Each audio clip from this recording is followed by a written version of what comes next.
नेकी करने से तो मैं पीछे नहीं हटता ना।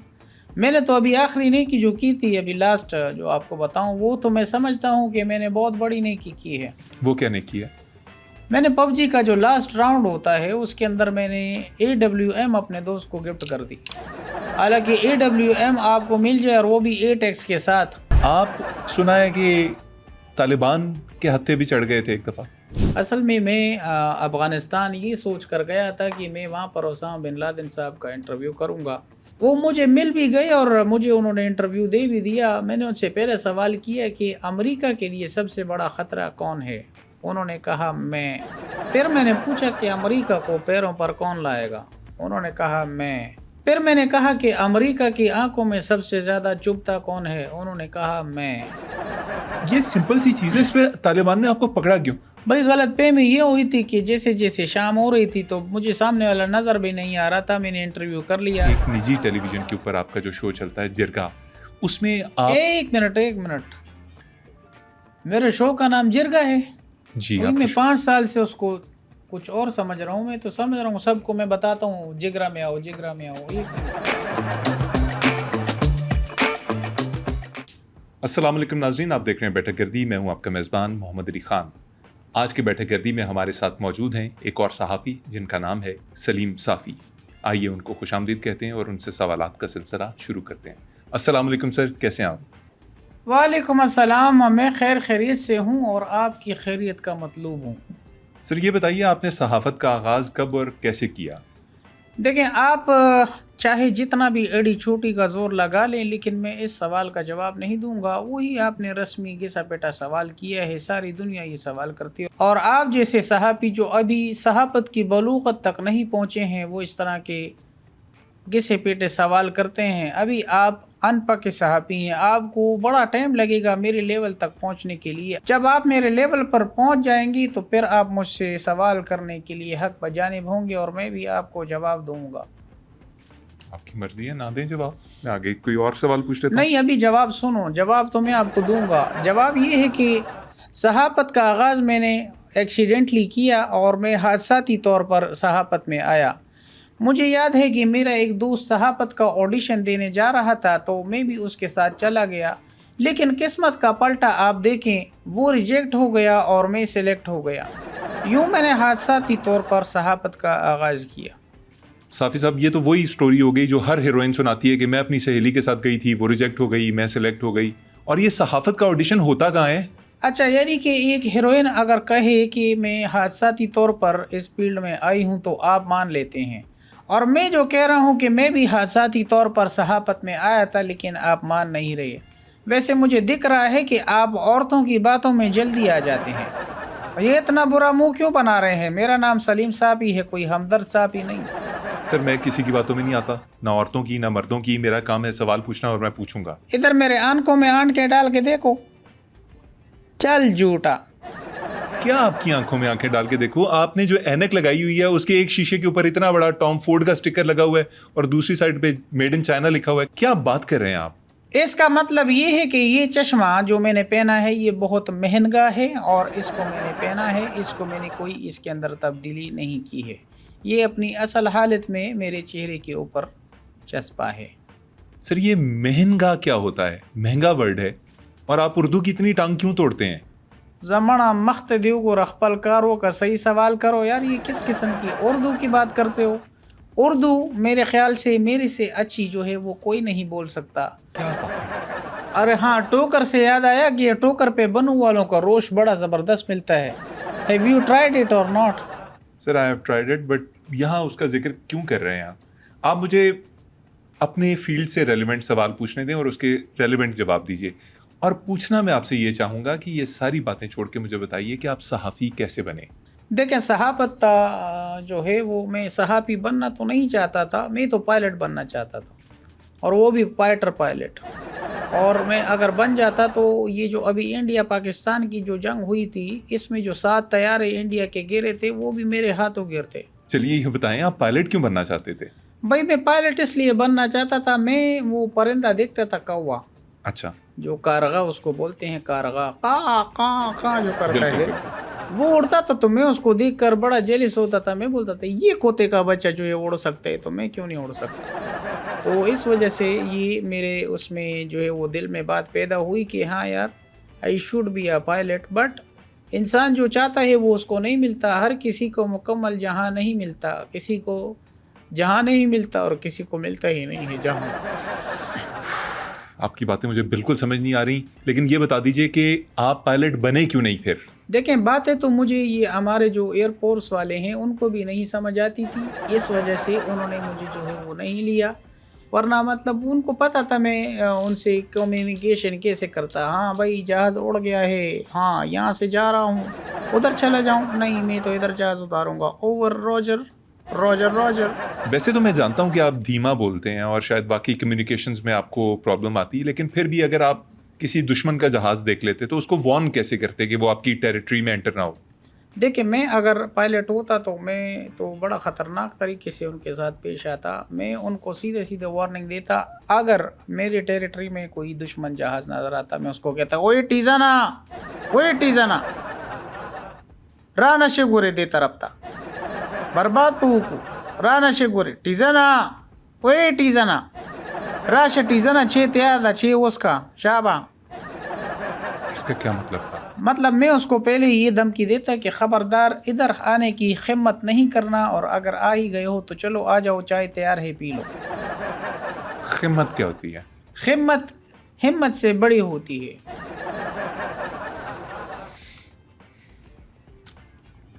ये अच्छा, ये नक्शेबाजियाँ मेरे सामने नहीं करना। उकता रहा है, लेट रहा है, यूं नखरे दिखा रहा है। बी अमेन, एनर्जेटिक रहो। तुम जैसे जो सहाफ़ी, मैं वो इसीलिए कहता हूँ कि जो बलूगत तक नहीं पहुँचे होते वो आके सहाफ़ी बनने की कोशिश करते हैं। तुम्हें सहाफ़ी किसने बनाया सर, है? आप मुझे सहाफ़त सिखा रहे हैं। मुझे जिसने भी सहाफ़ी बनाया है वो छोड़िए। आप मुझे ये बताइए कि ठंडी सहाफ़त और गर्म सहाफ़त में क्या फ़र्क है? देखें, ठंडी सहाफ़त जो होती है और गर्म सहाफ़त जो होती है उसमें यही फ़र्क है। गर्म सहाफ़त वो है कि अगर आपके सहाफ़त में सब्सटेंस नहीं है तो आप चाहे बेशक तत्ते तवी पर चलांगे मारें, आपकी बात कोई भी नहीं सुनेगा और वो रायगा जाएगा और अपने आप को आप कोसते रहेंगे यार कि मैं इतना बोलता हूँ कोई सुनता ही नहीं है। और ठंडी सहाफ़त में ये फ़र्क होता है कि ठंडी सहाफ़त में सिर्फ आप पानी सुबह नहर में पीते हैं और पूरा दिन आप ठंडी सहाफ़त करते हैं और आपको कोई फ़र्क नहीं पड़ता है इससे कि आपको कोई सुने या नहीं सुने, आप अपना काम करते रहते हैं। आप ये अपनी सहाफ़त को कैसे रेट करेंगे? क्या वो ठंडी सहाफ़त है या गर्म सहाफ़त है? मेरी सहाफ़त का जो आगाज़ है वो तुलुए आफ़ताब पे ठंडी उससे होता है, ठंडी सहाफ़त से। आपको मैं दोनों को लेकर चलता हूँ, ना ज़्यादा ठंडा ना ज़्यादा गर्म, मयाना रवि है और न्यूट्रलिटी है इसके अंदर। आपको फ़र्क नहीं पड़ता कि आपका प्रोग्राम कोई देखे या ना देखे? देखिए, आपने जो सवाल किया है अक्सर ये लोग सवाल करते हैं और मुझे जो है वो ठंडा सहाफ़ी होने का लेबल लोग डालते हैं, क्योंकि मैं सच्चा करा आदमी हूँ और अक सच बात करता हूँ। जो बात मेरे मुंह में होती है और वही बात मेरे दिल में भी होती है और वही बात मेरे दिमाग में होती है और वही बात ज़बान में होती है, तो मैं तो कह देता हूँ। और कभी कभार आप लोगों को कह रहे हैं कि लोग मेरा शो जो है वो नहीं देखते या मेरी सहाफ़त नहीं देखते। मैं बाकायदा कभी कभी ख़ुद भी अपना शो जो है वो नहीं देखता हूँ, और अगर किसी दिन मैंने अपना शो देख लिया तो मैं चूँकि सच्चा खरा आदमी हूँ, मैं उस पे भी बोल देता हूँ कि यार ये यहाँ पे गलत बात कर रहा है, ये इसको नहीं करनी चाहिए था। ये किसके बारे में बोलते हैं आप? अपने शो के बारे में। अपने शो में अपने बारे में? देखें, सबसे बड़ी जो पॉजिटिव तनकीद होती है अगर वो आप अपने पे करेंगे तो आपसे बड़ा सहाफ़ी कोई नहीं है। सर, अगर आप इतने ही सच्चे खरे सहाफ़ी हैं तो यकीनन आपको सहाफ़त का शौक़ होगा। आप ये क्यों कहते हैं कि आप एक्सीडेंटली सहाफ़त में आए? देखें, वही आप गड़े मुड़दे वो काट रहे हैं। एक बात जो गुज़र गई गुज़र गई। देखो, मैंने आपको बताया कि बचपन से मुझे सहाफ़त का शौक़ तो था।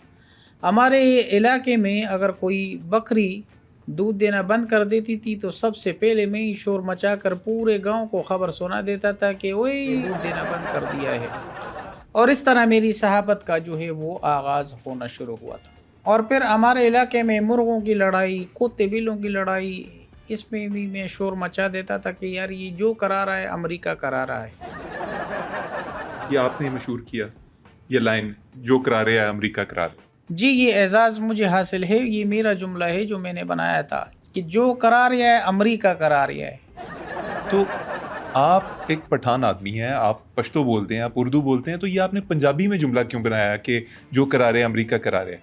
अच्छा, वो पंजाबी में जुमला मैंने इसलिए बनाया था, पंजाबी के अंदर एक ज़बरदस्त जब आप कहते हैं ना किसी को, तो उसमें एक परमा एक एक्सप्रेशन होता है बड़ा हार्ड पंजाबी में वाक़ई पंजाबी एक में फ़ील आती है। बड़ा। मैं आपको बता रहा हूँ कि पंजाबी में अगर आप बोलेंगे तो चीज़ें ज़्यादा जाके लगती हैं। आप लोगों की बात कर रहे थे कि लोग कहते हैं, लोग ये कहते हैं, लोग तो ये भी कहते हैं आप एक झगड़ालू, एक लड़ाकू इंसान हैं और हर बंदे से लड़ना आपका काम है। मैं तो बड़ा मिलनसार और मोहब्बत करने वाला हूँ, इंसान दोस्त इंसान हूँ मैं आपको बताऊँ कि मुझ जैसा इंसान, मेरी ये हैसियत है कि मैं उसकी तरह, जैसे मुझे ढूंढना ऐसा है जैसे घास में आप सुई ढूंढने के बराबर वाली बात है।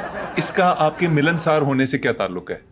मतलब आप इतने मिलनसार हैं कि आपको ढूँढने के लिए या मिलने के लिए घास में ढूँढना पड़ता है? आपकी पता नहीं अकल कहाँ चरने गई है, घास आपको किसने होस्ट किसने बनाया है, साहब ही आपको किसने बनाया है? आपने मैं कभी फील्ड रिपोर्टिंग की है? नहीं, मैंने सर कभी मैं नहीं। आपसे यही अर्ज कर रहा हूँ कि मुझ जैसा सहाफ़ी या मुझ जैसा इंसान आपको बड़ी मुश्किल से ढूंढने के मिलेगा। साफ़ी साहब, आप अपनी तारीफ़ खुद ही किए जा रहे हैं। देखिए, तारीफ उस खुदा की जिसने मुझे बनाया। मैं कौन होता हूँ अपनी तारीफ करने वाला? वो तो लोग हैं, उनका प्यार है। तो आप क्यों फिर कह रहे हैं कि जब लोग कहते हैं कि आप लड़ाकू हैं, तो आप कह रहे हैं मैं तो बड़ा मिलनसार हूँ, मैं तो बड़ा ये हूँ, मैं तो बड़ा। मुझे मुनाफिक लोगों से नफरत है। जो मुनाफिक लोग हैं या बदतमीज़ किस्म के हैं, उनके लिए मैंने एक बैन लिस्ट बनाई है, वो मेरे लिए बैन है। जिस तरह मैं तमीज़ से पेश आता हूँ, लोगों को भी वैसा पेश आना चाहिए। मेरी तबीयत अगर आपके लिए मुवाफिक नहीं है तो फिर आप मुझसे बात ना करें। मैं आपके लिए बदतमीज़ और लड़ाकू ही हूँ। अच्छा, मान लिया आप बड़े नेक आदमी हैं, बड़े मिलनसार हैं। ये बताएं दिन कैसे गुजरता है आपका? दिन का आगाज़ जैसे सूरज तुलू, मैंने आपको बताया सूरज जब तुलू होता है ग़ुरूब होने तक मैं कोशिश करता हूँ कि मैं बहुत सारी नेकियां करूँ, और ये अच्छी बात है और हर इंसान को नेकियां करनी चाहिए। मसलन? एक दफ़ा मैंने देखा कि हमारे वहाँ पहाड़ों पे एक कतार जा रही थी जुगनुओं की, तो वो लोग गलत समझ जा रहे थे, यानी जुगनू? बाग बाग उधर था, वो लोग उस तरफ जा रहे थे। तो मैंने कहा, ओए नज़र नहीं आ रहा है, बाग का रास्ता इधर है, कहाँ जा रहे हो? तो उनको सुनाई नहीं दिया। मैं फिर थोड़ा करीब गया, फिर मैंने बोला, ओए नज़र नहीं आ रहा कि बाग का रास्ता उधर जा रहा है, उधर नहीं है। फिर नहीं सुनाई दी, मैं और करीब चला गया, और करीब जाके मैंने ओए करना शुरू किए, तो मुझे नज़र आया वो हमारे आर्म्ड फोर्सेस का कॉन्वॉय जा रहा था। फिर उन्होंने मुझे जो है वो सही सिम्त दिखाई। आपने आर्मी के ट्रक्स को जुगनू समझ दिया? हाँ, वो लाइटें लगी हुई थी, दूर था ना, करीब से तो पता नहीं चला। मैंने तो अभी आखिरी नेकी जो की थी, अभी लास्ट जो आपको बताऊं, वो तो मैं समझता हूँ कि मैंने बहुत बड़ी नेकी की है। वो क्या नेकी है? मैंने पबजी का जो लास्ट राउंड होता है उसके अंदर मैंने AWM अपने दोस्त को गिफ्ट कर दी। हालांकि AWM आपको मिल जाए और वो भी 8x के साथ, आप तो नहीं अपने जो है वो पार्टनर पे, ये बहुत बड़ी बात होती है, आपने उसको दे दिए। सर, आप एक पब्लिक फिगर हैं, कैसी बातें कर रहे हैं नहीं, आप? गलत बात है ना, मैंने सुना है, मैंने अरे सुना सर, है। आपके बारे में देखिए, लिखा जाता है जब आदमी को नामवर हो जाता है, जैसे आप हैं, आपके बारे में बातें मशहूर होती हैं इंटरनेट पे, बुक्स में, रसायल में, अखबारात में, ये सारी चीज़ें आती हैं, तो मैंने वहाँ से पढ़ी हैं, थोड़ी सी रिसर्च की है। आप सुना है कि तालिबान के हत्थे भी चढ़ गए थे एक दफ़ा? क्या आपने पुराना जो है वो वक्त याद दिला दिया, आपने तो ज़ख्मों को ताज़ा कर दिया है। ये अफ़गानिस्तान में वाक़या पेश आया था 1999 में, यानी 18 दिन, यानी कि 2 हफ्ते 14 दिन मैं उनके जो है वो कैद में रहा। मुझे अबडक्शन कर ली गई थी, मेरी किडनैप किया गया था मुझे, और वहाँ पर जो है वो मैंने अपना वक्त गुजारा। सर, लेकिन उन्होंने आपको पकड़ा क्यों? ये तो मेरे साथ बहुत ही मिसहेप हुआ था और ये कन्फ्यूजन की बिना पे ये वाक़या पेश आया था। असल में मैं अफ़गानिस्तान ये सोच कर गया था कि मैं वहाँ पर ओसामा बिन लादेन साहब का इंटरव्यू करूँगा। वो मुझे मिल भी गए और मुझे उन्होंने इंटरव्यू दे भी दिया। मैंने उनसे पहले सवाल किया कि अमेरिका के लिए सबसे बड़ा ख़तरा कौन है? उन्होंने कहा मैं। फिर मैंने पूछा कि अमेरिका को पैरों पर कौन लाएगा? उन्होंने कहा मैं। फिर मैंने कहा कि अमेरिका की आंखों में सबसे ज़्यादा चुभता कौन है? उन्होंने कहा मैं। फिर मैंने उनसे सवाल पूछा कि अमेरिका की 2 नंबरियाँ कौन जानता है? उन्होंने कहा मैं।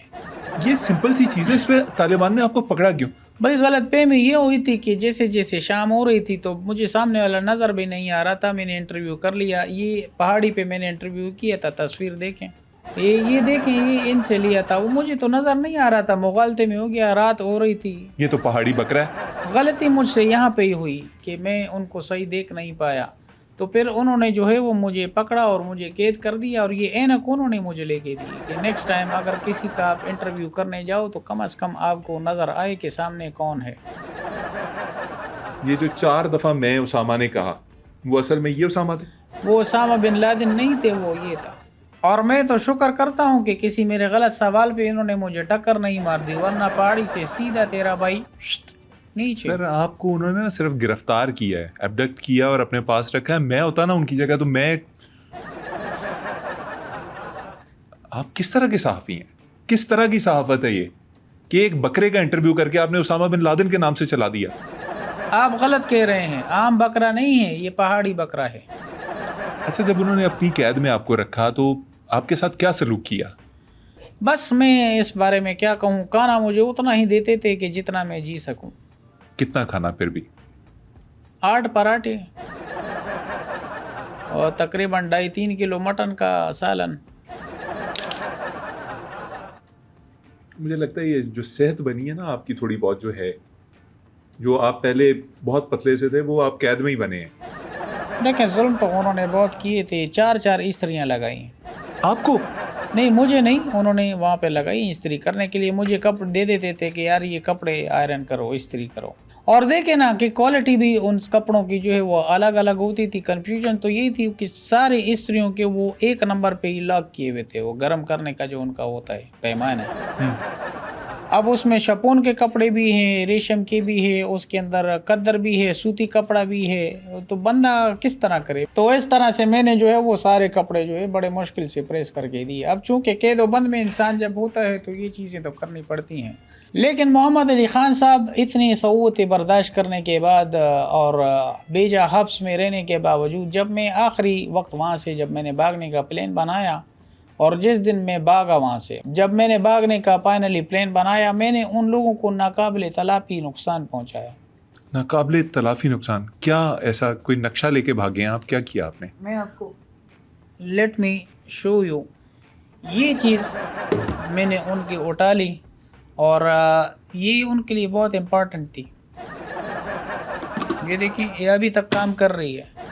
पानी गर्म करने वाली केटल। पानी गर्म करने वाला केटल, ये गर्म करके उसामा साहब के यहाँ पे लगाते थे।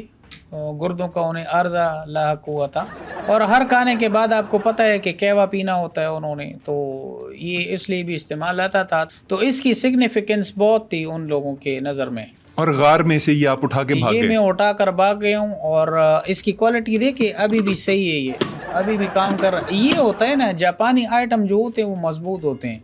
अच्छा, क्वालिटी की जहाँ तक बात आती है, मैं लाख मेरा इख्तलाफ है गंडापुर अली अमीन गंडापुर से, लेकिन एक बात आपके शो में उन्होंने बहुत अच्छी की है कि क्वालिटी मैटर्स।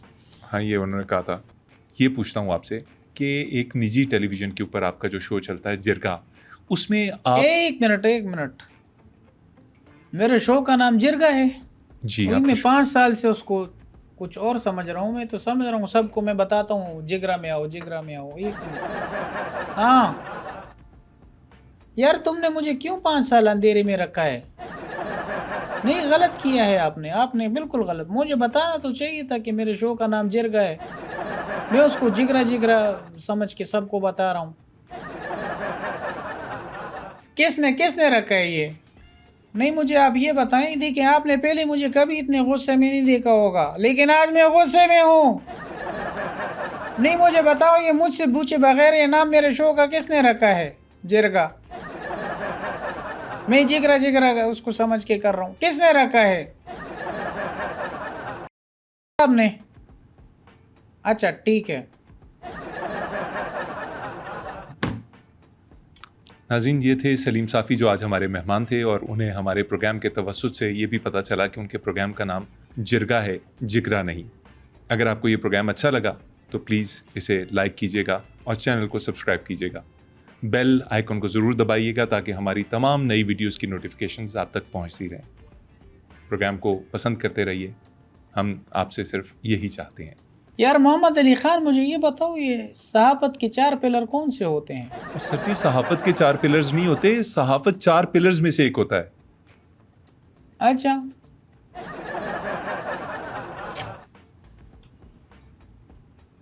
भूख लग रही है।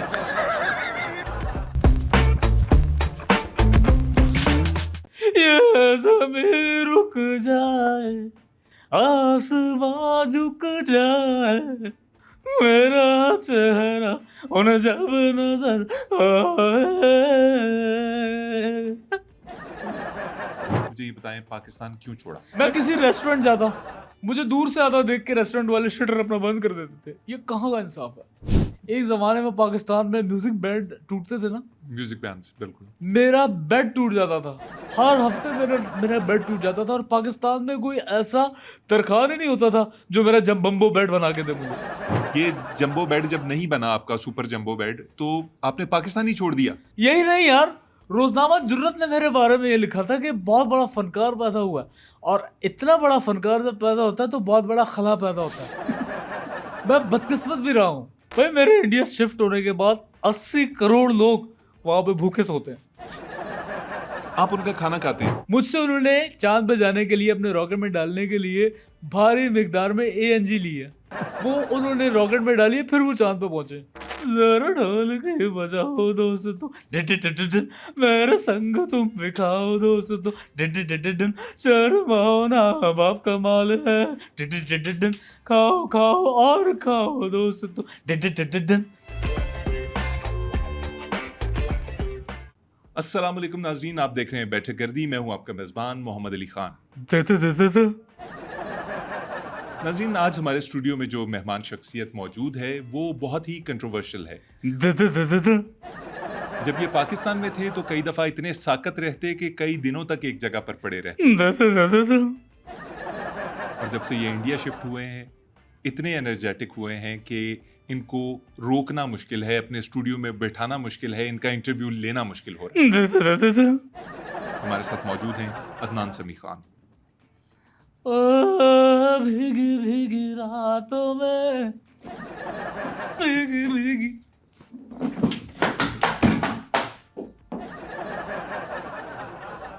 अदनान प्लीज वापस आएं, वापस आएं, ये कुर्सी उठाएं, यहां बैठें आराम से।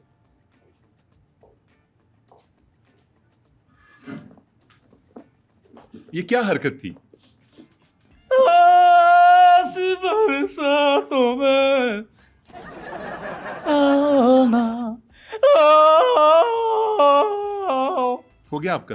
आस बरसातों में आना,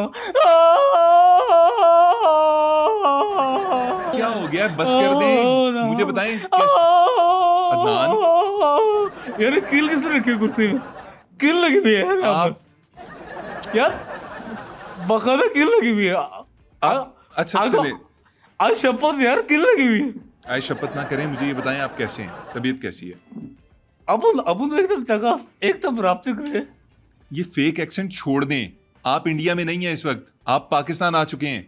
क्या मैं पाकिस्तान में हूँ? अस्सलाम वालेकुम भाईजान। यार आप बॉलीवुड में काम करके बिल्कुल बॉलीवुड की तरह एक्ट करना शुरू हो गए हैं। पाकिस्तानी एक दूसरे को इस तरह से नहीं मिलते।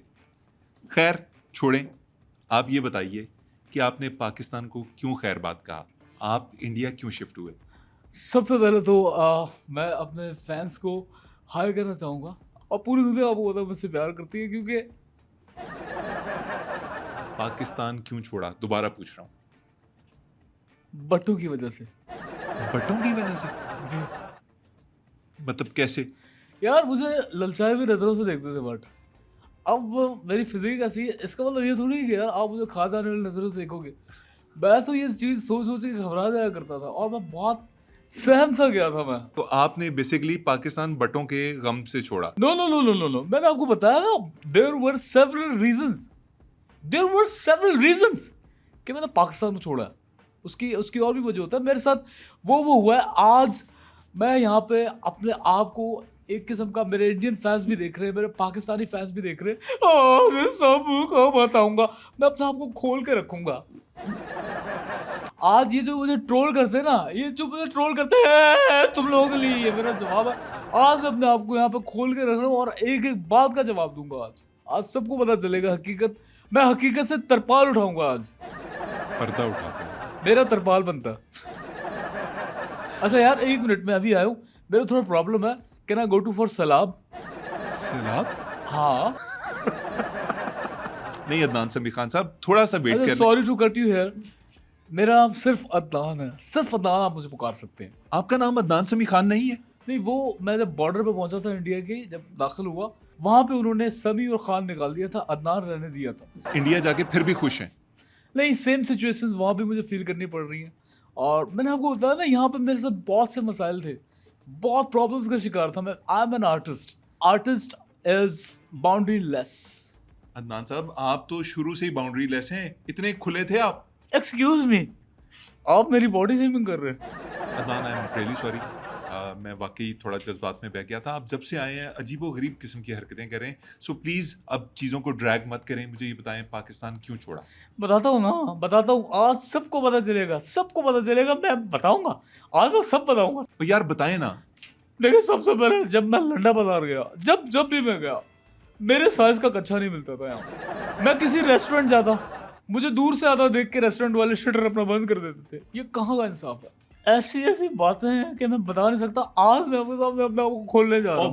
ओ भाई, सिर्फ वाकया सुनाएं, ये खुद को ना खोलें। ये ज़मीं रुक जाए, आसमां झुक जाए, मेरा चेहरा उन्हें जब नजर आए। इश्यूज तो हैं। लेकिन अब मैं बर्दाश्त नहीं करूंगा। I am living my happy life now. मुझे इतना सारा प्यार मिल रहा है, पाकिस्तान से मुझे प्यार मिलता है, मुझे इंडिया से प्यार मिलता है, मुझे पूरी दुनिया से प्यार मिलता है। मुझे जो चीज़ तंग कर रही है वो ये है कि आप टिक नहीं रहे। और मैंने आपका एक इंटरव्यू सुना था जिसमें आपने कहा था कि आपकी हालत कुछ साल पहले ऐसी थी कि आपको 2-3 बंदे उठा के एक जगह से दूसरी जगह लेके जाते थे। अब आपको रोकने के लिए 3-4 बंदे चाहिए। मुझे कोई अपनी शादी में नहीं बुलाता था। अरे आप तो इतने बड़े सेलिब्रिटी थे पाकिस्तान में, आपको शादी पे क्यों नहीं बुलाते थे? इसलिए कि मेरी वजह से उनके मेहमान भूखे ना रह जाए। जरा ढोल के बजाओ दोस्तों, डिन डिन डिन डिन, मेरे संग तुम भी खाओ दोस्तों, डिन डिन डिन डिन, शर्माओ ना बाप कमाल है, डिन डिन डिन डिन डिन, खाओ खाओ और खाओ दोस्तों, डिन डिन डिन डिन डिन। एक और आपको बात बताता हूँ जो बड़े मजे की, जुल्म की आप इंतहा देखें। एक जमाने में पाकिस्तान में म्यूजिक बैंड टूटते थे ना, म्यूजिक बैंड्स, बिल्कुल। मेरा बेड टूट जाता था। हर हफ्ते मेरा बेड टूट जाता था और पाकिस्तान में कोई ऐसा तरखान ही नहीं होता था जो मेरा जम्बम्बो बेड बना के दे मुझे। तो मतलब आपका जम्बो बेड, अजीब नाम है ये, जंबो बेड जब नहीं बना आपका सुपर जंबो बेड, तो आपने पाकिस्तान ही छोड़ दिया? यही नहीं यार, रोजनामा जुर्रत ने मेरे बारे में ये लिखा था कि बहुत बड़ा फनकार पैदा हुआ, और इतना बड़ा फनकार जब पैदा होता है तो बहुत बड़ा खला पैदा होता है। अवामी आवाज ने लिखा कि यार ये खला कभी पूर्ण नहीं हो सकता। और तो और आपके मुल्क का एक बहुत बड़ा मैगजीन अखबार जहां, उसने तो पूरा मेरे ऊपर फीचर छाप दिया। अच्छा, क्या फीचर था? कि पहली बार देखिए विल मछली खुशकी पर। अब मुझे बताया मैं क्या करता यार, मैं क्या करता? अदनान, ये सब आपके इन्फीरियरिटी कम्प्लेक्सेस हैं। ये आपको खुद से फील हो रहा है कि वो आपके बारे में आर्टिकल था, वो एक वेल मछली के बारे में था। बाबू मोशाय, तुम नहीं समझोगे बाबू मोशाय। तो फिर मुझे बात बताओ ना, मुझे फ्री रिसाला क्यों भेजा था उन्होंने? यार आपको इज्जत भी प्यारी। आपको पता नहीं, आप पाकिस्तान में बैठ के ना कुछ भी बोल रहे हैं। मैंने जो यहाँ चीज़ें झेली है ना, मैं अपनी आप बीती बता रहा हूँ यार। चलो शहर वाले मजाक उड़ाते थे, ठीक है, मैं मानता हूँ, मैं उनके बीच में रहता था, लेकिन जो गांव वाले लोग थे वो भी मजाक उड़ाना शुरू हो उस गए। वक्त इतने ज्यादा वसीओ अरीज थे, आपका जुस्सा इतना ज्यादा था कि आपके पीछे भी किसी चीज को इशारा कर रहे हो तो आपको लगता होगा आपको इशारा कर रहे हैं। बचपन में क्या होता था, मैं बचपन से ही ना शरारती रहा हूँ, और बचपन में जब हम छुपन छुपाई खेलते थे ना, तो मैं कैप्टन होता था टीम का, और सारे बच्चे मेरे पीछे छुपते थे। ये मैं मानता हूँ, मैं बचपन से शरारती था। और हुजम या साइज की अगर आपने बात की ना, मैं लोगों के हाथों तंग नहीं रहा, मैं बदकिस्मत भी रहा हूँ। कैसे बदकिस्मत कैसे? पाकिस्तान में कोई भी परिंदा कहीं था ना, सीधी आके मुझ पे गिरती थी। यार वैसे खान साहब एक इजाज़त चाहिए। कैसी इजाजत? यार काफ़ी देर हो गई हम लोग इंटरव्यू बात कर रहे हैं, मैं थोड़ी देर के लिए सलाब करने चला जाऊँ प्लीज। आपने थोड़ी देर मजीद रोक लें, थोड़ा सा इंटरव्यू रहता है। आपने जिस तरह इंडिया तुम भी रोको ना, तुम भी रोको। ये पाकिस्तान में सिर्फ तुम ही रह गए थे, तुम भी रोक लो मुझे। को इज्जत दी, दौलत दी, शोहरत दी, सब कुछ मिला आपको इस मुल्क से, और आपने फिर भी इस मुल्क का जरा पास ना रखा। पास तो मेरे कॉन्सर्ट्स के मेरे बहुत सारे फ्रेंड्स ने रखे हुए अपने पास। किसने कहा पास नहीं रखा? अरे मैं दूसरे पास की बात, मान रखने वाली पास। अच्छा एक मिनट सबर। Hello major Adnan reporting sir. जी सर, आज वो सुबह 7 बजे उठा। हाँ, पीएम हाउस में वो घास पे नंगे पैर चल रहा था। मूड ठीक नहीं था आज उसका। हाँ, मीठी चाय पी लेकिन मुंह कड़वा बनाया था उसने। प्याली फेंक दी चाय की गुस्से से। हाँ, गुजरात समाचार न्यूज़पेपर फाड़ दिया गुस्से में। तपा हुआ है सर, किसी बात पर तपा हुआ लग रहा है। Okay, over reporting sir. Okay मैं आपको बता दूंगा। ये क्या था? कुछ नहीं, ये मेरे नए सॉन्ग के लिरिक्स हैं। ये सुनो, धुन सुनो, नहीं बनाई है मैंने। तेरा चेहरा जब नजर आए, ये ज़मीं रुक जाए, आसमां झुक जाए, तेरा चेहरा जब नजर आए। आप इधर ही रुक जाएं, मुझे पता लग गया आप मुझे बातों में उलझा रहे हैं, अपने गाने सुना रहे हैं, लेकिन आप मेरे सवाल का जवाब नहीं दे रहे। यार अली मोहम्मद खान, पहली बात तो ये, मुझे दोनों मुल्कों से प्यार मिलता है, ठीक है, लेकिन पाकिस्तान छोड़ने के बाद जब मैं इंडिया शिफ्ट हुआ हूँ, इससे इंडिया को जो नुकसान हो रहा है इसका पाकिस्तान को पता ही नहीं है। और मजे की बात पता है क्या? क्या इंडिया को भी इस बात का पता नहीं है कि उन्हें नुकसान हो रहा है। नुकसान क्या हो रहा है? भाई मेरे इंडिया शिफ्ट होने के बाद 80 करोड़ लोग वहां पे भूखे सोते हैं। आप उनका खाना खाते हैं? हाँ, लेकिन उनकी हुकूमत को नहीं पता और अवाम को भी नहीं पता, लेकिन अवाम फिर भी मुझे प्यार करती है। Love you my Indian fans, love you. तो फिर वो love you my Pakistani fans, love you. तो फिर इंडियंस आपको इंडिया में रहने क्यों दे रहे हैं? इसकी भी एक वजह है, इसकी एक भी वजह है, वो मैं आपको बताता हूँ। रीजन क्या है? इंडिया का आपको याद होगा कि इसरो एक मिशन जा रहा था चांद पे। बिल्कुल किया था। वो मेरी वजह से गया। कैसे? इंडिया के पास उस रॉकेट में डालने के लिए फ्यूल नहीं था। उन्होंने मुझसे रिक्वेस्ट की। अब चूंकि मैं नया शिफ्ट भी हुआ था, और ऐसे ही नहीं दे दी मुझे उन्होंने नेशनैलिटी, मेरे अंदर कुछ मादनियात थे तो ही दी है। मुझसे उन्होंने चांद पे जाने के लिए, अपने रॉकेट में डालने के लिए भारी मिकदार में ANG ली है। भाई उनकी सारी तवानाई की ज़रूरतें मैंने पूरी कर दी। पाकिस्तान ने तो मिस किया है मुझे। पाकिस्तान मेरी चर्बी से बना घी बहुत मिस करेगा। आपके पाकिस्तान में 3 गुना ज़्यादा कीमत है, इंडिया में 1% है। इतना सस्ता है। आपकी चर्बी की वजह से? मैंने 100 साल के लिए उनको अपनी चर्बी दे दी है। जब मेरे लिपोसक्शन हुआ था ना, मैंने सारी चर्बी उनको दे दी, और 100 साल तक वहाँ का आम नागरिक भी जो है ना, एक आम इंडियन, उसको पाकिस्तान से 3 गुना कम कीमत पे घी मिलता रहेगा। मैं ये कह रहा हूँ कि आपने जो पूरा सफ़र किया, आप इंडिया गए, आप पाकिस्तान से भी इंडिया में काम कर सकते थे। बहुत से अदाकार, बहुत से सिंगर्स पाकिस्तान में रह के ये काम कर रहे हैं। मिसाल के तौर पे राहत, आपसे ज़्यादा नाम कमाया उन्होंने इंडिया में। आतिफ असलम आपसे ज़्यादा मकबूल हुए वहाँ पे। शराज उप्पल हैं, और बहुत से लोग हैं। फवाद खान ने काम किया उधर। तो इंडिया जाना क्यों ज़रूरी था? भाई मैंने वहाँ जाके बंगला बना लिया, वहाँ मैं एक लग्जरियस लाइफ गुजार रहा हूँ। मेरे घर में आओ आप, दूसरे जो अमीर लोग होते हैं ना, बड़े बड़े स्मगलर्स हो गए, बड़े नाम हो गए, या सुपरस्टार्स हो गए, मैं भी उनमें से एक स्टार हूँ। अच्छा। उनके घर आप देखो, वहाँ पे किसी के घर के अंदर हिरन का सर लगा हुआ, ऐसे किसी के घर रीछ का लगा हुआ, कोई पोलो प्लेयर की पूरी बॉडी टंगाए दीवार पे बैठा। खाल। मेरे घर की खासियत ये है कि मेरी दीवार पे दुनिया की सबसे एक्सपेंसिव खाल लटकी हुई है। किसकी खाल? कौन से जानवर? मेरी खाल। मेरे ही घर में, मेरे कमरे की दीवार पे मेरी खाल लगी हुई है, और वो इतनी प्यारी लगती है। इसमें पाकिस्तान को क्या नुकसान? आपने तो सरासर नुकसान उठाया है। कैसे? भाई अगर मैं पाकिस्तान होता तो पाकिस्तान के सियालकोट में से मेरी खाल के ऐसे आला किस्म के फुटबॉल बनते और आप पूरी दुनिया में एक्सपोर्ट करते। आपका ज़रे मुबादला का ज़रे मुबादला, मुबादला का दुबादला। तेरा चेहरा जब नजर आए, चैन मुझे अब आना, टिक टिक टिक टिक टिक, तेरे बिना जिया जाना, टिक टिक टिक टिक, चैन मुझे अब आना। अदनान, मैं बड़ी देर से नोट कर रहा हूँ कि आप जो गाने गा रहे हैं आपकी आवाज़ फटना शुरू हो गई है। यार अब तो मेरी आवाज़ भी फटना शुरू हुई है, मैं मानता हूँ, क्योंकि जैसे जैसे आपकी एज बढ़ रही होती है ना, जब आप एज पे बढ़ रहे होते हो तो ये आवाज़ भी फटना शुरू हो जाती है। So it's a normal thing, ये आम बात है। अच्छा, ये बताइए कि जब आप पाकिस्तान से इंडिया गए तो कैसे हालात थे शुरू शुरू में? इंडिया तो मैं डायरेक्ट गया ही नहीं। इंडिया डायरेक्ट नहीं गए, कहाँ गए फिर? मैं सबसे पहले नॉर्थ कोरिया गया था। वहाँ पे मैंने एक हफ्ता एज उनका किंग अपनी जॉब की है। किम ओंग जोंग के बदले मैंने वहाँ पे ड्यूटी दी है उनकी तो उनकी किम जगह पे। ओंग जोंग कहाँ थे? वो एक हफ्ते के लिए गर्मी की छुट्टियां गुजारने मर ही गए हुए थे। मैं वहां से गुजर रहा था, उन्होंने कहा मेरी जगह आप किंग बन जाओ, और उसके बाद मैं अपनी फैमिली के साथ छुट्टियां गुजारने जा रहा हूँ। वापस आके ना मैं आपसे ये किंग वाली वो ले लूंगा। अदनान, ये कहने को मेरा दिल तो नहीं कर रहा, लेकिन मेरी जिम्मेदारी है कि ऐसा कहूँ। आप सच में अच्छा काम कर रहे हैं। Thank you thank you. एक मिनट, क्या किस काम की बात कर रहे हैं? कौन सा अच्छा काम कर रहा हूँ मैं? यार यार आप तो मुझे फंसवाओगे यार, अंडर सर्विलेंस रहता हूँ मैं। अच्छा सब छोड़ो, ये देखो मेरी नई धुन सुनो। नई धुन मैंने बनाई है।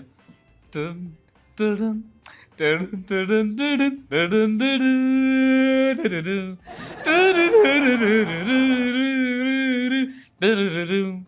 आप ना चाह के भी ना ध्यान अपनी तरफ पड़वा रहे हैं। ये पिंक पैंथर की ट्यून है, और ये यूजुअली स्पाई मूवीज के अंदर या फिर ऐसे जो एजेंट्स होते हैं उनके पीछे लगाई जाती है, और ये चोरी की ट्यून है। आपकी कहाँ से हो गई ये? हाँ ये चोरी की है। तो आप अपने नाम से क्यों बजा रहे हैं? कुछ धुनें ऐसी होती है जिन्हें सुन के मेरी उंगली हरकत में आ जाती है खुद ब खुद। यार, उंगलियों से मुझे याद आया, आपने अपनी उंगलियों की इंश्योरेंस करवाई हुई है? हाँ आपने बिल्कुल ठीक सुना है, मैंने न सिर्फ अपनी उंगलियां इंश्योरेंस करवाई है, बल्कि मैंने पूरा खुद को। एक अजनबी सा एहसास है जो सताए, हाँ ये इंश्योरेंस से बार है, हाँ ये इंश्योरेंस से बार है। जरा ढोल की बजाओ गोरियो, मेरा संग संग गाओ गोरियो, ये ज़मीं रुक जाए। अदनान समी खान, जो आज हमारे मेहमान थे। आपको अगर ये प्रोग्राम पसंद आया तो इसको लाइक, शेयर और सब्सक्राइब ज़रूर कीजिएगा इस चैनल को। हम अपने प्रोग्राम में इस तरह के बहुत से गेस्ट लाते रहेंगे, और आपकी जो भी तवक्कुआत हैं उन पे पूरे उतरते रहेंगे। आपके वक्त का बहुत शुक्रिया। इजाज़त दीजिए। अल्लाह हाफ़िज़।